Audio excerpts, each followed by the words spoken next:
মসজিদ তো বাজার না। একটা কথাও বলবেন না ভাই, কথা বললে বাইরে বলবেন। কোরআনের কারিমের মাহফিলে যারা বাধা চেষ্টা করে, এটা হলো শয়তান, ঠিক কিনা বলেন?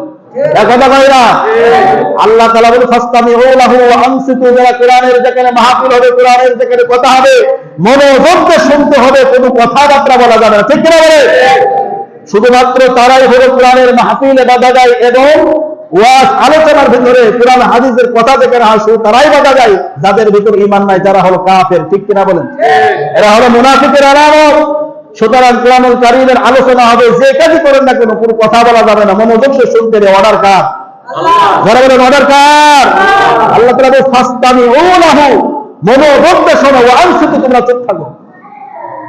এটা হলো আল্লাহর অর্ডার, এটা আমার অর্ডার নয়। সুতরাং আপনি মসজিদে এসেছেন ভালো কাজ করার জন্য, সওয়াবের আশায়, এখন যদি গুনাহ নিয়ে যদি বস্তা দিয়ে বাড়ি যান, তাহলে এটা আফসোস ছাড়া কিছুই নাই, ঠিক কিনা বলেন?